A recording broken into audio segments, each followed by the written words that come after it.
ఓం నమ శివాయ. ముందుగా శుభగ్రహ భక్తి ఛానల్ ప్రేక్షకులకు నమస్కారాలు. ఈ 2026 సంవత్సరంలో మేషరాశి వారికి ఎలా ఉండబోతోందో తెలుసుకుందాం. అశ్విని నక్షత్రం 4 పాదాలు, భరణి నక్షత్రం 4 పాదాలు, కృత్తిక నక్షత్రం 1వ పాదం వరకు జన్మించిన వారు ఈ మేషరాశిలోకి వస్తారు. ఈ 2026 సంవత్సరంలో మేషరాశి వారికి సంవత్సరమంతా మిశ్రమ ఫలితాలు గోచరిస్తున్నాయి. ఆర్థికంగా మంచి అవకాశాలు సూచిస్తున్నాయి.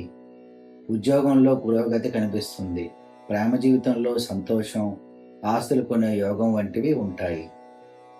వీరికి మార్చి నుంచి జూన్ మధ్యలో కొత్త వ్యాపారాలు ప్రారంభించడానికి అనుకూలమైన సమయంగా కనిపిస్తుంది. ఈ రాశి వారు ఆస్తి కొనుగోలు చేస్తారు. వాహనాలు కొనేందుకు ఇది మంచి సమయంగా కనిపిస్తుంది. బ్యాంకు రుణాలు సులభంగా లభిస్తాయి.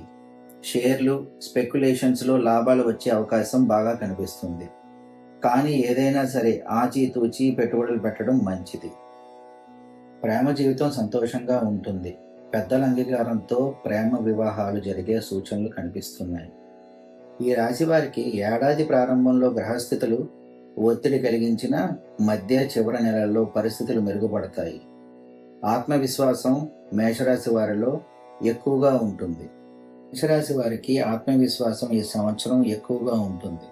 ఈ రాశి వారికి ఏలనాటి శని ప్రభావంతో కొన్ని సవాళ్లు ఎదురైనా గురు అనుగ్రహంతో మొత్తం మీద అనుకూల ప్రతికూల పరిస్థితులు కలగలిసిగా ఉంటాయి. ఇప్పుడు మేషరాశి వారికి నెలవారీ విశ్లేషణ చూద్దాం. జనవరి, ఫిబ్రవరి నెల కలిపి వీరికి వ్యాపారానికి, ఆర్థిక విషయాలకు చాలా అనుకూలమైన సమయం.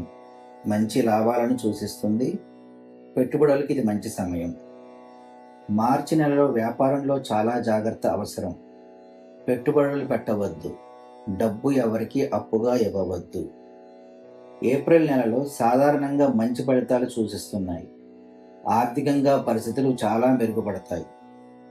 మే మరియు జూన్ నెలల్లో వ్యాపారంలో అద్భుతమైన ఫలితాలు గోచరిస్తున్నాయి. ఎక్కడ పెట్టుబడులు పెట్టినా లాభాలు చూస్తారు. ఆస్తులు, భూములు, స్థలాలు కొంటారు. జూలై నెలలో మధ్యస్థ ఫలితాలు కనిపిస్తున్నాయి. జీవితం అంతా సాధారణంగా సాఫీగా సాగుతుంది. ఆగస్టు, సెప్టెంబర్, అక్టోబర్ నెలల్లో చాలా జాగ్రత్తగా ఉండాలి. ఈ రాశి వారి ఈ 3 నెలల్లో పెట్టుబడులకు దూరంగా ఉండాలి. అప్పులు ఇవ్వడం అసలు చేయకూడదు. నవంబర్, డిసెంబర్కి వచ్చేసరికి పరిస్థితులు మెరుగుపడతాయి. ఆర్థికంగా కలిసి వస్తుంది.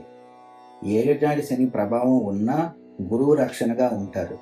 ఈ మేషరాశి వారికి 2026 సంవత్సరాల్లో ఉత్తమ ఫలితాల కోసం ఈ పరిహారాలు పాటించడం మంచిది.